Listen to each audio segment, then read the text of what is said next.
Welcome back to another episode of the Williford Brothers on life, leadership, and laundromats. Today we will be talking about laundromats. Yeah.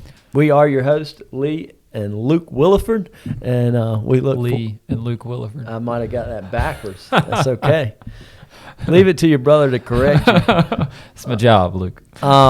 Today we'll be talking about a few different things. Actually, answering a few questions. We had a few people send some questions in. Yep. So our first question comes from Pat down in Connecticut, and he wants to know how to calculate turns per day and what in the world is turns per day. Okay, that's a good question. I'll tell a funny story and then I'll give you an answer. So when we were developing our payment system, we had two engineers we were working with who were very smart people, are very smart people. And part of the system is to calculate automatically, instantaneously, turns per day. So we're in a meeting and we're talking about turns per day with these guys who aren't familiar with the industry.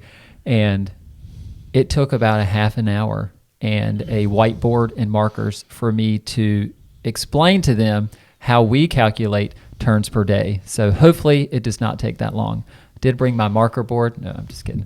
So turns per day is a pretty standard industry metric. And for us at the wash house, we calculate it by adding all of the cost of our washers to come up with one sum. Mm-hmm. And so when we reach whatever sum that dollar amount is, we know that we have done one turn. Some people get into really minute details trying to calculate by model and then averaging those types of things. Mm-hmm. But we know that if the price of the sum of all of our pricing for our washers is reached, that equals one turn. So if we do 4 turns, we know that we've done 4 times that sum. So that becomes a multiple. And that's how we figure out exactly how many turns we have done. So if you do $150 is one turn and you do $450 in wash revenue that day, then you know you've done 3 turns. Absolutely. Which is a pretty industry standard. I'd say somewhere between 3.5. The CLA actually puts out a research every year, and it tells what the industry standard is, what the industry average is, and that's really helpful for us, just so that we can benchmark within our industry. Absolutely. And we've got stores that, kind of 3 turns is what you want to conservatively project. You want to be able to live on that, not close down on that. And then you hope for the best. We always say, how bad can it get? Yeah. But turns per day is a metric. And it only involves washers. It does not involve dryers. That's Typically, right. Washers make up 75% of the revenue of a self-service laundromat. And everything we're going to be talking about is self-service laundromats. Mm-hmm. So the way to go. We think it's the way to go. Yeah, we like that model. But we know there's also a need out there for pickup and delivery and wash, dry, fold. And yes. I know many of you have that in your stores. And it's a good way to grow revenue. Yes. Not what we've chosen to do, but that need is out there. So hopefully some of the owners will choose to do that and feel that. I think that's growing with just COVID and people being home and not getting out as much. Yeah.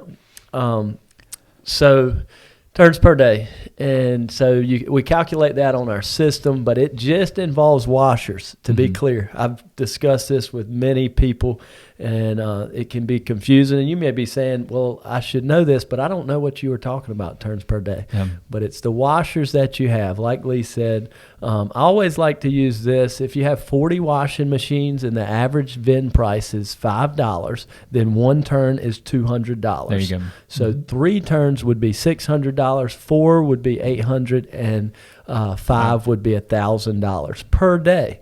And then how we calculate and project our dryer revenue is we always know that's going to be roughly about 25%.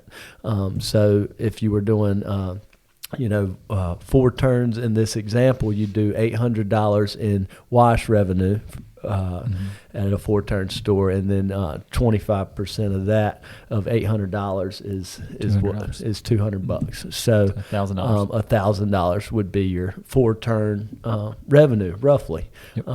are pretty exact, but there's ways to. And then typically in our stores, vending makes up about 5%.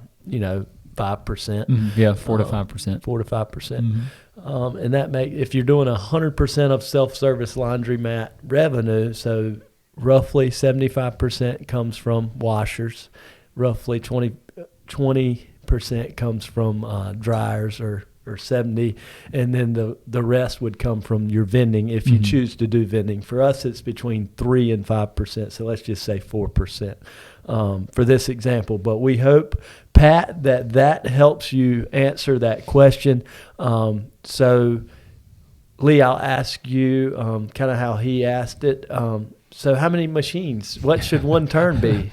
Or what are our average stores one turn? Should it be $300 and then I'll just make more money by putting in more machine? How do you find that perfect balance of machine capacity? And that was another question that Pat asked. And what does that perfect store layout look like? Yeah. How do I know? Yeah. So the store layout definitely depends on whatever your building is capable of. We really like what's called a shotgun layout. And what that looks like is it's very rectangular. And so you would have the washers on one side so that you have all of your plumbing on that side. And then you would have all of your dryers on another side so that all your ventilation systems, your ductwork is on another side. Preferably that would be on an exterior wall so that you can duct those things right out of the wall rather than through the roof. We like to keep roof penetrations as minimal as possible whenever we can. So perfect store layout is whatever allows your customers to easily enter your laundromat, have plenty of floor space to sit while their laundry is running, and to fold while they are still in the store folding their clothes. So a horizontal layout is if we like as few bulkheads as possible. So if we can get away with one big bulkhead and dryers on either side, we really like that. Or because both sides. Yep, on both sides. We really like that because it takes all of the plumbing, puts it in one location still, and then it sends your people to dry in different directions. So whatever your store layout is, your footprint is, you want to maximize your capacity, which we'll talk about in just a minute. You want to maximize keeping washers and dryers together in their own type. So washers together, dryers on one side. You just don't want a lot of hodgepodge. And there's a lot of industry thought on whether you put like machines all together in one bulkhead. And so you have 4 bulkheads with 4 different size machines versus, you group them together because not everybody who comes into your store is going to want to use 3 60-pound washing machines. It's likely that they're going to use a variety. So we've even found that our busiest machines are those that are closest to the door, that are larger, and that are adjacent to 2 different size machines. So we use a 60-pound machine and a 40-pound machine, and if those are side by side, those will be in the front. Those will be the 2 most used machines because they're easily accessible, and people typically need to use 2 different sizes. So we really like having those together. So that's why we take size machines and put only a couple of them together, and then stagger those, and then mirror that image if we can, whether it is in a horizontal layout or a shotgun layout. Either way. We're not charging. Why are you giving away all this good information? Because we have plenty of pictures online, and if you're at all intelligent, you can figure that out. Absolutely. That's not the secret sauce. My favorite saying is the greatest gap in the world is between knowing and doing. Yes. So we're sharing with you actually, some real tangible stuff that we use when we go into a laundromat or a space. He talked about shotgun layout, talked about, machines not all being, 10, 60 pounders beside each other, because then the lady who's got 60 pounds of colored clothes and then 20 pounds of white clothes that she wants to wash, she has to be spread apart in the store. Now she's got to remember where to go. Maybe she's elderly. She's got to take it there. Remember that the 60-pounder she uses is number 10, and then the other's way in the back. So Lee's done a very good job of figuring out what the perfect mix. And typically we do two by two, because if you do 3, that middle machine tends to not get used much. Yep. So we keep even numbers. If we have 4, say 90-pound washers, typically we'll put them in 2 different locations side by side rather than all 4 together. That's right. Either on the ends of that shotgun bulkhead or on the ends of that one bulkhead in the center of a horizontal store. Absolutely. And this information you may not get from your supplier because they have incentive to sell as many washers and dryers as possible. Not all of them, but we've come behind stores that had 60 washers and they needed 25. We've got some really successful stores that have 22 washers in them. And they do 7.5 turns all day, every day. That's great. Yep. And we didn't want to cramp the space. I'd say 30 is a great number of washers when you can get it, and it allows for a lot of space. And about a 3,000 square foot store. One thing that we do also in our store layout is we front align the washers rather than staggering them.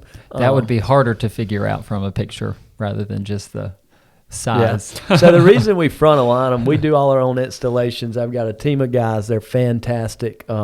We do laundry flips pretty quick. Yeah, you do. Probably faster than anybody in the country, I'd have to say. We have incentive, and our guys are trained on electrical, plumbing, and HVAC, and ducting the dryers. And I kind of want to get out in front when we finish and just yell, "Move the bus! Move the bus!" We do though. The reason we try to do laundry flips efficiently is because while we're closed, we want that to be as short a time as possible, especially in existing laundries. If you're doing a new build out, wasn't a laundromat, we of course GC the thing, have to do the plans with the city and all of those things. But if you're just swapping out equipment, the shorter time you can stay closed is very important, because we are creatures of habits and our customers are creatures of habit, and we don't want them to get in the habit to go into another laundromat, because they may like that laundromat and never come back. Or there may not be that service even around for people, and while you're closed, their stuff's building up, which we find a lot of times there's a quick demand as soon as we reopen. Like with our store last week at Western Boulevard in Raleigh, we were closed for 2 weeks, did a complete transformation of that location, and opened back up, and people came back, those existing customers. And now we're trying to market and grow the business there, because there's a lot of people in that area. More dense area, a lot of potential customers, that's for sure. But why we front align the machines is because we want as few cracks and crevices corners are the nemesis possible. Of clean. Corners, as Lee says. We try to play laundry attendant. We call them store managers. At our store, we try to play that at least once a month, once every few months. Lee will go and fill in for one of our staff who've called out, or I'll do it. All of our team is, if somebody calls out, you pick up the need and you go fill it. And it may mean Lee leaving to go clean a laundromat, and you may say that sounds insane. Well, that's just how we've gotten to where we've gotten, and that's that leadership we've talked about on some other episodes of being willing to do whatever it takes. And the respect we get because our staff knows that is very important. And also they probably know, hey, if something happened, these guys could run this thing, themselves, and they're grateful for their job. And our customers would still have a place to go and do their laundry. That's absolutely. Yeah. So talking about front aligning, we order bulkheads, custom built, and in a conversation with one of the representatives, they were telling us about our layout and how it should be, and just let them know during our many, many years of experience that we front align our equipment so that there are fewer of those cracks and crevices and corners that dirt can get into. Doors don't bump into adjacent equipment, and she had never heard anything like that before. So there's another good nugget. Oh, yeah. I've been told many times you don't do it that way. And I'm like, well, how many laundries do you own and operate? How many days have you spent cleaning a laundry? And a lot of times they haven't. They've been given a position to. And that's not an arrogant statement. That's just, they really haven't. We've spent a lot of time in laundromats. And if you're watching this and, you're a distributor or manufacturer, take that information, talk to your owners. The laundry owners can tell you, and their staff can tell you. We learn a lot from our staff. We simply ask them, what do you need? What's good? They'll tell you which machines are in high demand. We can look at our software, but it's better to just go and ask them which machines on Sunday are they waiting on. Yes. Then we know how to increase. Maybe we need to reinvest and add some more washers and dryers. If you haven't taken laundry to your laundromat in the last, I'm going to say 3 months, you really need to do that to gain your customer's perspective, to make sure that, yes, on a busy, rainy Monday, that you have the equipment that you need. You can see what's being utilized, what's not, and you can learn a lot, especially if you plan to grow, because you'll need to know that when you grow. Absolutely. I got to tell y'all, Lee just recently bought a washer and dryer for his house. He literally, him and his wife a lot, would go and wash at the wash house. She became friends with Juana, one of our store managers, and she would go, and she said it was fantastic. She'd spend an hour doing laundry. That was literally over a year long. I literally thought I was going to have to deliver a washer and dryer to his house. We had some good debriefings. It was great. She was able to bring us feedback, which was all positive. And but we do encourage you guys, if go into your laundromat, take off your boss hat, take off your manager hat, and really get a customer's perspective and see where you can improve. Yes, there's always room for improvement. There's a few metrics that I've given for carts and tables and stuff that have really people have been like, wow, that helps. Yeah. So we can talk about those too in follow-up episodes. Absolutely. Sure we will. Yep. He's cutting me off. I got you. He doesn't want me to give away too much information. But for every dryer, we do try to have at least one cart. Isn't that our metric? And then for every unit, every 2 dryers, we try to have 1 folding table. So if you've got 16 dryers, we like to have 8 folding tables. Those are a few things that are simple yet profound, that just help you if you're just getting into it. Oh, that helps me know how many to get. And if you're in your store and you run out of folding tables, you'll realize that then. Lastly, Steve from Indiana wrote and asked. He said, "What is capacity mean? What should it be? What is capacity, Lee?" Yeah. So in our industry, the standard is to measure washers by the amount of dry clothes that machine type is able to wash. And so if you take the sum of all of those dry pound totals, you get your total wash capacity. So then you can understand, okay, how much laundry can my washers wash? And that's measured in pounds again. And you want to make sure that you have enough capacity to generate the revenue that you want to make out of your store at around 3.5 turns per day. So once you calculate all that, you can project your estimated revenues a little bit more precisely and get an understanding of whether your store will be successful or not. You want to make sure you're meeting your fixed costs, and variable costs in our industry, fortunately, are pretty low.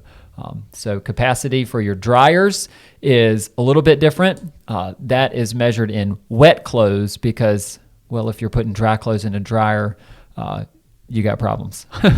So if you're putting wet clothes into a 50-pound dryer, then those are 50 pounds of wet clothes, and you want to have at least 125% dryer capacity in relationship to your washer capacity. So that's a really good standard that we use as a minimum to make sure that over the weekends when you're really busy, you're not having bottlenecks at your dryers and people are waiting around with wet clothes in baskets and carts, so that everything just continues to run smoothly. And it's taken a few years for us to figure those things out. But yeah, absolutely. Good number to remember.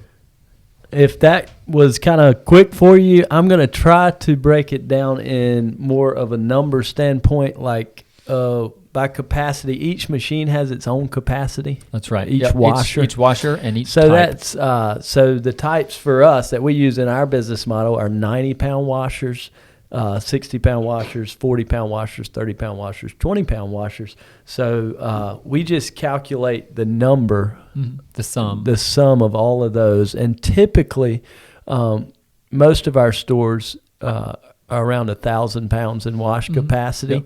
And about 850 to 1,100 pounds. Yep. Okay, so let's use an example. If we had a 1,000 pounds in wash capacity, what would I want in dry capacity? And the dryers now, they make stacked 50s, so that's 2 tumblers in one dryer. We love that. And for that machine, the capacity for that machine is 100 pounds. That's so if right. we have 10 of those, that's 1,000 pounds. And then if we had, say, 4 80s, that's 240 And pounds. so that puts you at 1.24. Yeah, so that puts you pretty close to that 1.25 ratio of dryer capacity divided by your washer capacity. Yep. Take the sum of your dryer capacity and divide it by the sum of your washer capacity.